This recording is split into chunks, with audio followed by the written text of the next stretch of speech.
歡迎收睇我哋校園電視台。今日我哋會為大家報道小一、小二嘅提燈會。提燈會係中秋節嘅重要活動，俾同學感受一下中華文化嘅魅力。呢個係我喺屋企自己整嘅燈籠，入面會發光，我希望可以一齊玩同朋友。你帶咗啲咩燈籠啊？我帶咗小微燈籠。你期待就應該玩啲咩嘢？我依家同同學玩。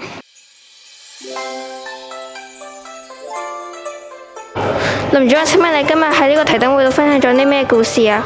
我今日喺個提燈會嗰度咧，同裏邊嘅同學仔咧分享咗後羿射日嘅故事。咁點解你會分享呢個故事嘅？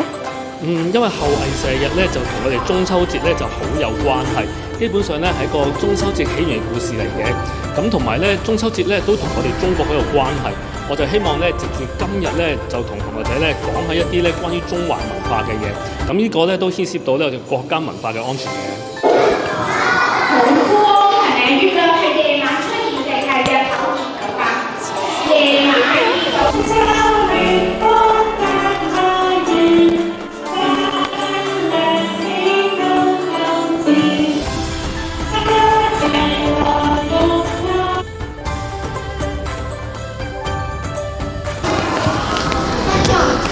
燈籠係咪燈籠咧？但係你要留意喎。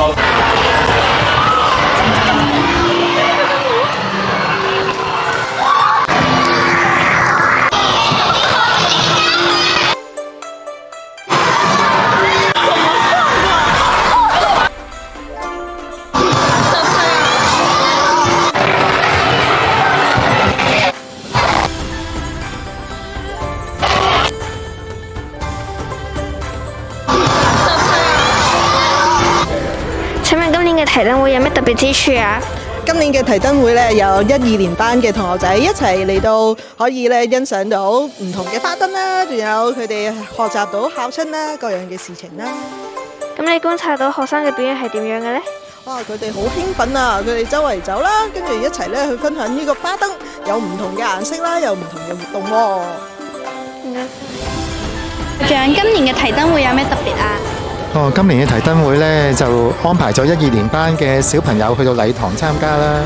咁今日呢，就係10月2號，係嘛？雖然距離中秋節都有幾日，但係今日係週會時間呢，就安排佢哋去經歷下、了解下一啲傳統嘅中秋故事啦，猜下燈謎啦，唱下中秋歌曲啦，同埋聽下一啲書本啊，一啲閱讀方面係中秋故事嘅類型啦。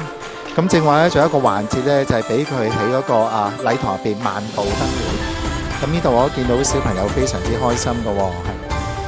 咁你睇到啲學生喺活動裏面有咩表現啊？佢哋都積極投入參與啦，係感受到知道中華文化方面其中一啲嘅節慶活動，亦都係熟悉翻中秋節嘅起源啦，對我哋中國傳統節咧有進一步認識。